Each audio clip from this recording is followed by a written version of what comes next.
Welcome back. Class 6 का chapter second, भूगोल, geography, globe, अक्षांश एवं देशांतर। ठीक है, लॉन्गिट्यूड एंड लैटिट्यूड आज हम देखने वाले हैं। हम समझ लेते हैं इस चैप्टर को। आज हम जितने प्रीवियस क्वेश्चन एग्जाम में पूछे गए हैं वो सभी समझने की कोशिश करेंगे, और जो संभावित क्वेश्चन है वो समझने की कोशिश करेंगे। और जिस लाइन को मैं 2 बार रीड करूँगा, समझ लीजिए कि उस लाइन में कि वो इम्पोर्टेंट है। ठीक है, तो उसका मतलब है कि काफ़ी इम्पोर्टेंट क्वेश्चन है और पूछा जा सकता है।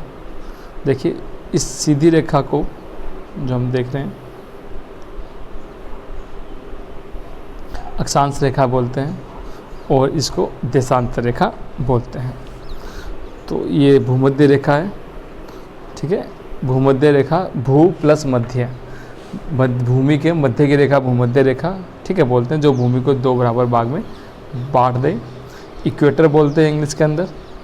तो भूमध्य रेखा 0 डिग्री अक्षांश पे होती है, फिर 30 डिग्री, 66 डिग्री, 90 डिग्री यहाँ पे, 90 डिग्री यहाँ पे। ठीक है, अक्षांश रेखाएं जो पृथ्वी के आराम, देखिए एफ और अक्षांश, आराम मतलब, ठीक है, जो आराम कर रही हैं, लेटी हुई रेखाएं। देशांतर जो खड़ी हुई, ठीक है, पृथ्वी पर काल्पनिक रेखाएं हैं। ये सब की सब 90 इधर होती हैं, 90 इधर होती हैं, तो 90 जब हम करेंगे प्लस तो 180 होती हैं अक्षांश रेखाएं, और 180 प्लस 360 क्या होती हैं, देशांतर रेखाएं। तो आज हम देखेंगे अक्षांश रेखाएं और देशांतर रेखाएं क्या क्या होती हैं और क्या क्या प्रभाव पड़ता है पूरी पृथ्वी पे इनसे, वो सब चीज़ें आज हम समझेंगे। चलिए चैप्टर शुरू करते हैं। सामान्य बातें लेकिन विशेष बन जाती हैं जब एग्जाम में आती हैं, तो उन सामान्य बातों को हम विशेष तरीके से समझते हैं। देखिए, पिछले अध्याय में आप पढ़ चुके हैं कि हमारी पृथ्वी गोलाकार नहीं है, यह उत्तर और दक्षिण ध्रुवों पर थोड़ी चपटी है तथा मध्य में थोड़ी उभरी हुई है। आप इस फिगर को देखिए, ये साफ साफ यहाँ पे इंडिकेट करना चाहिए। इस फिगर को आप देख रहे हैं ना, कह रहा है ये इधर से इधर जो चीज़ें हैं और ये जो चीज़ें हैं, ये बस इतनी कहने की कोशिश कर रहा है। यदि आप कल्पना कर सकते हैं कि कैसी दिखती है, इस संबंध में जानकारी प्राप्त करने के लिए आप अपनी कक्षा में सावधानीपूर्वक ग्लोब को देखिए। ग्लोब पृथ्वी का लघु रूप में एक वास्तविक प्रतिरूप है। चित्र 2.1। ठीक है, हम यहाँ पे देख पा रहे हैं ये अक्ष पर 23.5 डिग्री पृथ्वी झुकी हुई है। अक्ष पर कितनी झुकी हुई है पृथ्वी? 23.5 डिग्री झुकी हुई है अपने अक्ष पे। चलिए,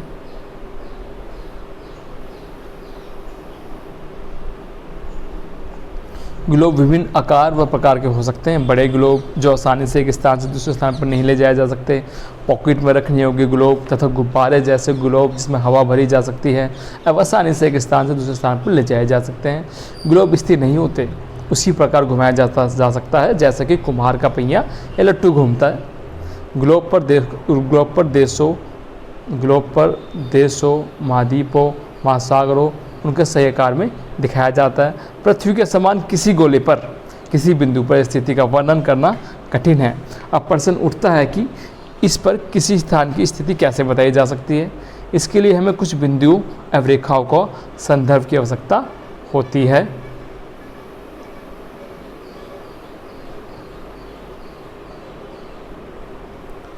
आप देखेंगे कि एक सुई ग्लोब में झुकी हुई अवस्था में स्थित होती है, जिसे अक्ष कहा जाता है। अभी हमने जो पृथ्वी देखी थी यहाँ पे जो ऐसे था, ये अक्ष था 23.5 डिग्री पर जो हमने देखा था अभी। और ग्लोब पर वे 2 बिंदु से होकर सुई गुजरती है, उत्तरी ध्रुव तथा दक्षिणी ध्रुव कहा जाते हैं। इसे उत्तरी ध्रुव कहते हैं, इसको दक्षिणी ध्रुव कहते हैं। और पृथ्वी की भांति पश्चिम से पूर्व की ओर घुमाया जाता है। तो पश्चिम से पूर्व की ओर पृथ्वी घूमती है, पश्चिम से पूर्व की ओर पृथ्वी घूमती है। और लेकिन याद रखें, इन दोनों में एक अंतर है। पृथ्वी का वास्तविकता में ऐसी कोई सुई नहीं होती, काल्पनिक है। यह अपने अक्ष पर चारों ओर घूमती है, जो एक काल्पनिक रेखाएं हैं। एक अन्य काल्पनिक रेखा भी ग्लोब को 2 भागों में बांटती है, जिसे क्या बोलते हैं, भूमध्य रेखा बोलते हैं। और इसको क्या कहा जाता है? इसको कहा जाता है विषुवत वृत्त, यानी कि भूमध्य रेखा। पृथ्वी के ऊपर में स्थित आधे भाग को उत्तरी गोलार्ध, ठीक है, ये क्या कहने की कोशिश कर रहे हैं, जो ये इसके बीच में रेखा है, इससे ऊपर उत्तरी गोलार्ध कहा जाता है, और इसके नीचे वाले भाग को दक्षिणी गोलार्ध, इसे नॉर्दर्न हेमिस्फीयर कहते हैं, साउदर्न हेमिस्फीयर कहते हैं, और ये दोनों बराबर आधे भागों में होते हैं। इस प्रकार विषुवत वृत्त पृथ्वी पर एक काल्पनिक वृत्त बनाती है, और यह पृथ्वी पर विभिन्न स्थानों की स्थिति बताने का सबसे महत्वपूर्ण संदर्भ है। विषुवत वृत्त के ध्रुवों तक स्थिति सभी समानांतर वृत्तों, ठीक है, और विषुवत वृत्त के ध्रुव सभी समानांतर वृत्तों अक्षांश रेखाएं, यानी कि अक्षांश रेखाओं क्या बोलते हैं, समानांतर रेखाएं कहा जाता है। अक्षांशों में अंश में मापा जाता है। विषुवत वृत्त शून्य अंश को दर्शाती है। जो विषुवत वृत्त है 0 होगा, फिर 10, 90, 90 यहाँ पे, लास्ट में 90 यहाँ पे होगा। और विषुवत वृत्त शून्य अंश दर्शाती है, चूँकि विषुवत वृत्त से दोनों तरफ ध्रुवों के बीच की दूरी पृथ्वी के चारों ओर वृत्त का 1/4 है। इसका माप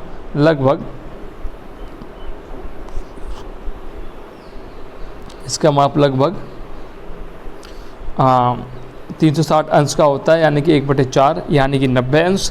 इस प्रकार 90 अंश उत्तरी अक्षांश में होते हैं, और उत्तर अक्षांश उत्तर ध्रुव दर्शाता था, 90 दक्षिणी अक्षांश दक्षिणी ध्रुव को दर्शाता है।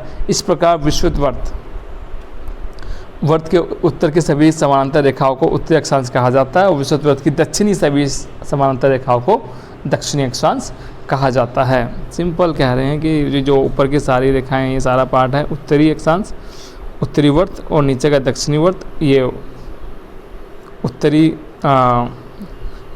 सबसे उत्तरी भाग, ये सबसे दक्षिणी भाग यहाँ पे होता है। ठीक है, चलिए, इसलिए प्रत्येक अक्षांश के मान के साथ उसकी दिशा यानी उत्तर यानी दक्षिण को भी लिखा जाता है। समानतः उसे उत्तर या दक्षिण के साथ से व्यक्त किया जाता है। ठीक है, जैसे 0 डिग्री यहाँ पे, अब 30 डिग्री यहाँ पे, 30 डिग्री यहाँ पे, तो यहाँ पर 30 डिग्री नॉर्थ लिखेंगे, यहाँ पर 30 डिग्री साउथ लिखेंगे। ये कहने की यहाँ पे कोशिश कर रहे हैं।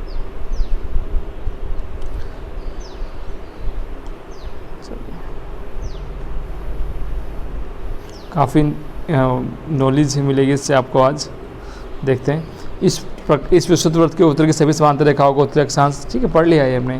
तो इसलिए प्रत्येक अक्षांश के मान को उत्तरी दिशा सब कहा जाता है। उदाहरण के लिए महाराष्ट्र में चंद्रपुर और ब्राज़ील, महाराष्ट्र में चंद्रपुर तथा ब्राज़ील दक्षिण अफ्रीका में एक देश है। बेलो होरिज़ोंटे दोनों एक ही अक्षांश पर स्थित हैं 20 अंश पर, लेकिन चंद्रपुर जो है महाराष्ट्र के अंदर वो उत्तर पर है, होरिज़ोंटे कौन से, दक्षिण पर स्थित है। इसलिए हम कहते हैं कि चंद्रपुर 20 उत्तरी अक्षांश पर है और बेलो होरिज़ोंटे 20 डिग्री दक्षिण अक्षांश पर स्थित है। चित्र 2.2 स्पष्ट करता है कि जैसे जैसे विषुवत वृत्त से दूर जाते हैं अक्षांशों का आकार घटता जाता है। जैसे जैसे हम विषुवत वृत्त से ऊपर की तरफ जाते हैं आकार घटता जाता है। चलिए इस फिगर को देखते हैं। इस फिगर से काफ़ी सारे क्वेश्चन हमारे एग्जाम में पूछे जाते हैं और पूछे जाएंगे भी। देखिए इसको, उत्तरी ध्रुव, दक्षिणी ध्रुव, ये हमारी 0 डिग्री, ठीक है, ये 23.5 डिग्री उत्तरी, 23.5 डिग्री दक्षिणी। अब पृथ्वी हमारा जो भारत है वो ऐसे ऐसे यूं और यूं है यहाँ पे, ठीक है, क्लियर, मतलब विषुवत रेखा के तक नहीं जाता। एक्चुअल में जो हमारा भारत है वो यूं यूं और यूं करके यूं है, ठीक है, 8 डिग्री से लेके 37.6 तक है। तो देखिए शीत कटिबंध क्षेत्र ये वाला है, पूरा का पूरा उत्तरी ध्रुव, और दक्षिण ध्रुव कैसा क्षेत्र होगा, पूरा बर्फ़ से ढका होगा। सूर्य की किरणें केवल इस सीमा के अंदर रहती हैं। पृथ्वी केवल ऐसे ही घूमती है और सूर्य की तिरछी किरणें पड़ती हैं, इससे ऊपर की तरफ यहाँ पे डायरेक्ट किरणें पड़ती हैं। ये उत्तरी शीतोष्ण कटिबंध, शीत प्लस उष्ण, जहाँ पर ठंड भी है और गर्मी भी, शीतोष्ण, ठीक है। यहाँ भी शीत प्लस दक्षिण में ये मकर रेखा, ये कर्क रेखा, ये भूमध्य रेखा। कर्क रेखा भारत से होकर गुजरती है, मकर रेखा ऑस्ट्रेलिया से होकर गुजरती है। ये सब चीज़ें हम आगे भी देखेंगे, आगे और अच्छे बड़ा करके समझाया गया है चीज़ों को इसमें। तो फिलहाल तो ये 66.5 डिग्री ये रहा उत्तरी, 66.5 डिग्री दक्षिणी ये रहा जो बिल्कुल शीत में आता है। और शीत हमने देखा, कटिबंध क्षेत्र देखें, उस शीतोष्ण देखें, फिर शीत कटिबंध क्षेत्र देखें, और जैसे ये रेखा ऊपर से धीरे धीरे अक्षांश रेखाएँ कम होती चली जाती हैं। चलिए देखें आपने। अब हम देखते हैं सबसे पहले महत्वपूर्ण अक्षांश समानांतर रेखाएं। तो विषुवत वृत्त 0 डिग्री, उत्तरी ध्रुव 90 डिग्री तथा दक्षिणी ध्रुव 90 डिग्री दक्षिण को अतिरिक्त 4 महत्वपूर्ण अक्षांश समानांतर रेखाएं भी हैं, जो भी हमने फिगर में देखी। ये सब ऊपर हम देख चुके हैं, एक बार फिर आपके लिए बता देता हूँ। उत्तरी ध्रुव कर्क रेखा 23.5 डिग्री उत्तरी में है, दक्षिणी गोलार्ध में मकर रेखा 23.5 डिग्री दक्षिण में है, विषुववृत्त 66.5 डिग्री उत्तर में है और विषुववृत्त 66 डिग्री दक्षिण में भी है। हम पढ़ चुके हैं इसको। तो पृथ्वी का कटिबंध, कटिबंध का अर्थ क्या होता है? सामान्य प्रश्न है। कटिबंध का मीनिंग होता है क्षेत्र। तो पृथ्वी के क्षेत्र देखा ना, पृथ्वी के हम 3 क्षेत्र देखे हमने, कटिबंध, शीतोष्ण और शीत कटिबंध। तो कर्क रेखा मकर रेखा के बीच के सभी अक्षांशों पर सूर्य वर्ष भर दोपहर के सिरे से ठीक ऊपर होता है, इसलिए इस क्षेत्र में सबसे अधिक ऊष्मा प्राप्त होती है। इसे उष्ण कटिबंध कहा जाता है। कर्क रेखा तथा मकर रेखा के बाद किसी भी अक्षांश पर दोपहर का सूर्य किसी भी सिर के ऊपर नहीं होता। सूर्य की किरणें तिरछी पड़ती हैं। उत्तरी ध्रुव और दक्षिणी ध्रुव में मैंने उत्तरी ध्रुव यहाँ देखा था, दक्षिणी ध्रुव यहाँ देखा था, हमेशा तिरछी किरणें पड़ती हैं।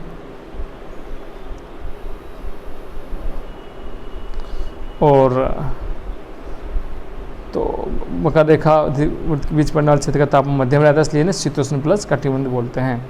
तो कर्क रेखा उत्तर ध्रुव तथा दक्षिणी ध्रुव में, मकर रेखा दक्षिणी ध्रुव वर्त के बीच वाले क्षेत्र का तापमान मध्यम रहता है, इसलिए इन्हें शीतोष्ण, शीत प्लस उष्ण, शीतोष्ण कटिबंध कहा जाता है।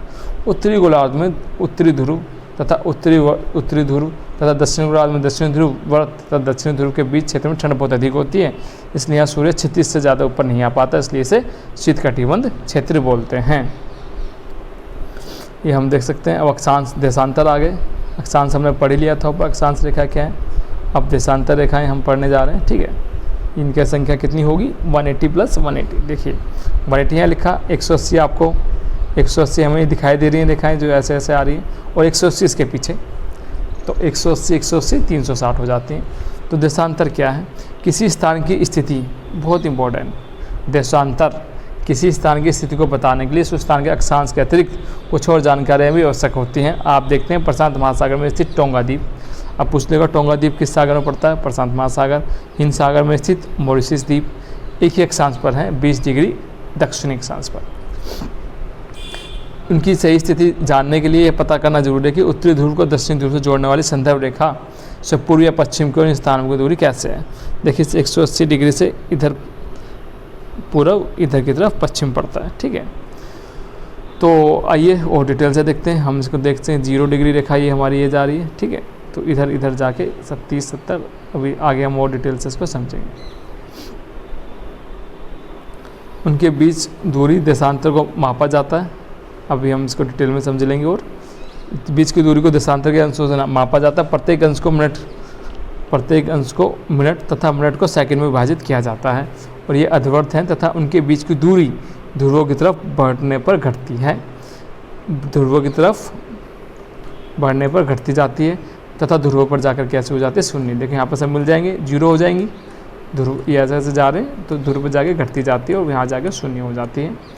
जहाँ सभी देशांतर से यमोत्तर आपस में मिलती हैं, यहाँ के मिल जाती हैं। अक्षांश समानांतर रेखाओं से भिन्न सभी देशांतर यमोत्तर की लंबाई समान होती है, इसलिए इन्हें सिर्फ मुख्य संख्याओं को व्यक्त करना कठिन था।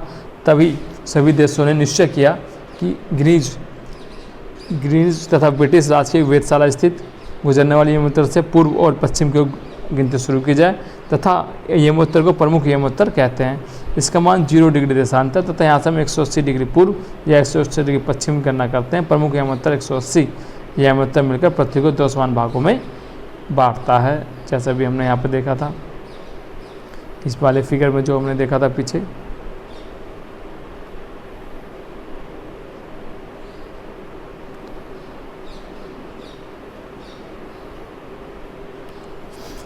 जो हमने यहाँ मतलब देखा था ये 180 जो यहाँ पे दिखा रहा है ये वाला इसको, ठीक है। चलिए नेक्स्ट पेज।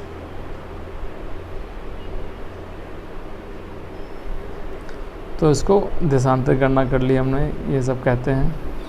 तो ग्लोब पर अक्षांश समांतर रेखा और देशांतर यमोत्तर के बीच बनी कड़ी को ग्रिड कहा जाता है। ग्रिड क्या है? देखिए जब हमने ये अक्षांश रेखाएं ऐसे ऐसे बना दी और हमने ये ऐसे ऐसे बना दी, अब जो इसके बीच का ये जाल देख रहे हैं आप, जो बीच में जाल बनाए, इसको क्या बोलते हैं? ग्रिड। इसको क्या बोलते हैं? ग्रिड कहा जाता है। आप किसी स्थान से अक्षांश या देशांतर का सही जानकारी तो ग्लोब पर आप उस स्थान का पता आसानी से लगा सकते हैं। उदाहरण के लिए आप असम में धुबरी असम में, भारत में असम राज्य है जिसकी राजधानी दिसपुर है। धुबरी उत्तरी डिग्री 26 डिग्री उत्तरी अक्षांश तथा 90 डिग्री पूर्वी देशांतर पर स्थित है। अब आप उस बिंदु को जहाँ ये दोनों रेखाएं आपस काटती हैं वो बिंदु धुबरी की स्थिति बता देगी। क्लियर है? अभी हम इसको थोड़ा ख़त्म कर लें तो उसको भी देख लेंगे। यह समझने के लिए कागज़ पर समान दूरी वाले क्षैतिज कुछ भी नहीं है, ये केवल छोटे बच्चों के लिए है। तो ये देखिए, ये पूरा एक फिगर है हमारे पास पूरे विश्व का, जिसमें अक्षांश और देशांतर के माध्यम से चीज़ों को समझ सकते हैं। ठीक है, चलो इसको देखा जाए, इसको देख लेते हैं, थोड़ा सा समझ लेते हैं उसको, ज़्यादा समझने की ज़रूरत है नहीं। फ़ोन थोड़ा टर्न कर लीजिए, आपको चीज़ें आपको आसानी से समझ आ जाएंगी। फिर ये देखिए, ये पूरा का पूरा वर्ड है ना। ये जो हम यहाँ पे देख पा रहे हैं, ये north America, south America, Greenland, Africa, Atlantic महासागर, प्रशांत महासागर, ग्रीनविच टाइम, ये सब ऊपर देखिए लिखा हुआ है। यहाँ पे हमारी 0 डिग्री जो भी देखा था हमने वो जारी है। इधर आ जाइए, ये भारत का भी जो हमने देखा था, ये इंडिया। ठीक है, तो इस यहाँ से इसके अक्षांश और यहाँ से इसके देशांतर से हम किसी भी चीज़ों का लोकेशन का पता लगा सकते हैं। जो पृथ्वी पे सब बना है यही क्या होता है, ग्रिड सिस्टम होता है। चलिए, तो देशांतर और समय एक फिगर हमें दे दिया गया है, इसके माध्यम से हम काफ़ी सारी चीज़ों का पता लगा सकते हैं। सेम ग्रिड सिस्टम में क्या क्या क्या ग्रिड है और 1 2 3 4 5। तो देशांतर और समय को मापने का सबसे अच्छा साधन पृथ्वी, चंद्रमा, ग्रहों की गति है। बहुत उम्दा लिखा। समय को मापने का सबसे अच्छा साधन क्या है? पृथ्वी, चंद्रमा, ग्रह। तो फिर सूर्योदय सूर्यास्त प्रतिदिन होता है। स्वाभाविक ही है कि पूरे विश्व में समय निर्धारण का सबसे अच्छा साधन यही है। स्थानीय समय का अनुमान सूर्य के द्वारा बनने वाली परछाई द्वारा लगाया जा सकता है, जो दोपहर के समय सबसे छोटी और सूर्योदय सूर्यास्त के समय सबसे लंबी होती है। तो ग्रीनविच प्रमुख योमोत्तर पर सूर्य जिस समय आकाश के सबसे ऊंचे बिंदु पर होगा उस समय योमोत्तर पर स्थित सभी स्थानों पर दोपहर होगी, क्योंकि पृथ्वी पश्चिम से पूर्व की ओर चक्कर लगाती है। अंतः स्थान पर जो ग्रीनविच के पूर्व में है उनका समय ग्रीनविच समय से आगे होगा, जो पश्चिम में है उनका समय पीछे होगा। समय के अंतर की दर की गणना निम्नलिखित विधि से की जा सकती है। पृथ्वी लगभग 24 घंटे अपने अक्ष में 24 घंटे में अपने अक्ष में कितने घूमती है? 360। ठीक है, अर्थात जब 24 को 360 गुने तो 1 घंटे में 1 आवर में 15 डिग्री तथा 4 मिनट में 1 डिग्री घूमती है। इस प्रकार जब ग्रीनविच दोपहर 12 बजे होते हैं, ग्रीनविच 15 पूर्व में समय कितना होगा? 15 गुना 4 यानी कि 7 मिनट, अर्थात ग्रीनविच समय से 1 घंटा आगे, अर्थात दोपहर में 1 बजा होगा। देखो 24 को जब भाग करेंगे आप किससे? 360 से, तो 15 गुना 1 घंटा बराबर 15 मिनट, 4 डिग्री बराबर 4 घंटे बराबर 1 मिनट होगा। फिर कैलकुलेशन से हो जाएगा। तो इस प्रकार जब 12 बजे होंगे तो समय पृथ्वी पर 180 डिग्री पर मध्य रात्रि होगी। किसी भी स्थान पर जब सूर्य आकाश में अपने उच्चतम बिंदु पर होगा दोपहर में उस समय घड़ी में 12 बजते हैं। इस प्रकार घड़ी के द्वारा दिखाया गया समय उस स्थान का स्थानीय समय होगा। आप देख सकते हैं कि दिए गए देशांतरीय अंतर पर सभी स्थानों का स्थानीय समय समान है। हम मानक समय क्यों मानते हैं? अलग अलग योमोत्तर पर स्थिति समय में अंतर होता है। उदाहरण के लिए बहुत से देशांतरों से होकर गुजरने वाली रेलगाड़ियों के लिए समय सारणी तैयार करना कठिन होगा। भारत में गुजरात के द्वारका तथा असम के डिब्रूगढ़ के स्थानीय समय लगभग 1 घंटा 45 मिनट का अंतर होगा। इसलिए आवश्यक है कि देश के मध्य से गुजरने वाली किसी योमोत्तर के स्थानीय समय का देश को मानक समय माना जाए। यह योमोत्तर रेखा स्थानीय समय को पूरे देश का मानक समय माना जाता है। भारत में 82.5 डिग्री पूर्व मानक योमोत्तर माना गया है। इसे योमोत्तर स्थानीय स्थान को दूसरे देश का मानक समय माना जाता है। इसे भारतीय मानक समय के नाम से जाना जाता है। आप इस फिगर को देखिए तो भारत कितने उसमें आता है अक्षांश देशांतर में 68.6 से लेके पूर्वी से लेके 97.6 तक आता है। अब देखो ये यहाँ से लिया गया यह मतलब 82.5 भारत के बीच में बीच से कितने राज्यों से गुजरती है मतलब रेखा 5। आप 5 राज्य का कमेंट में बताइए कौन कौन से 5 राज्यों से गुजरती है। ठीक है, तो ये पूरा इसमें बता दिया भारत के बीच में बीच से गुजर रही है ऐसे, और यहीं भारत के बीच से गुजरती है इस जगह से ऐसे कर्क रेखा। चलिए, तो कबीर भोपाल के निकट एक छोटे से नगर में रहता है। वो अपने मित्र आलोक से कहता है कि वो लोग आज रात्रि में नहीं सो पाएंगे। भारत इंग्लैंड के बीच क्रिकेट मैच लंदन में 2 बजे अपराह्न में शुरू होगा, अर्थात भारत का समूचा मैच शाम को 7:30 बजे शुरू होगा तथा देर रात्रि में समाप्त होगा। क्या आप जानते हैं कि भारत और इंग्लैंड के बीच समय अंतर कितना है? 5.5 घंटे, क्योंकि 0 डिग्री वहीं से ही लिया गया हमें, है ना। तो कितना होगा? 5.5 घंटे आगे, इसलिए अब जब लंदन में दोपहर के 2 बजे होंगे, भारत में शाम के 5:30 बजे होंगे। जब लंदन में दोपहर के 2 बजे होंगे तो शाम के, क्योंकि हमारा समय उनसे आगे ही होगा। ठीक है, तो कुछ देशों का देशांतरीय विस्तार अधिक होता है, इसके कारण यहाँ पे एक से अधिक मानक समय अपनाया जाता है। उदाहरण के लिए रूस में 11 है। भाई रूस में कितने टाइम जोन है? 11 हैं, 11 हैं। पृथ्वी एक घंटे वाले 24 समय क्षेत्रों में बांटा गया। इस प्रकार प्रत्येक समय क्षेत्र में 15 देशांतर का समय आता है। ठीक है, ये सभी प्रश्न है। ग्लोब क्या है? कर्क रेखा का अक्षांशीय विस्तार क्या है? पृथ्वी के 3 ताप कटिबंध कौन से हम डिस्कस कर चुके हैं। उष्मा की सबसे अधिक मात्रा उष्ण कटिबंध कौन से प्राप्त होती है, ये भी हम सब कुछ देख चुके हैं, ये वाला भी। और ये सब आपको नीचे एक इमेज मिलेगी, उस इमेज में सबके आंसर है। आप इन सबके आंसर वहाँ देख सकते हैं और अपने एग्ज़ाम की और अच्छे से तैयारी कर सकते हैं। शुक्रिया, थैंक यू।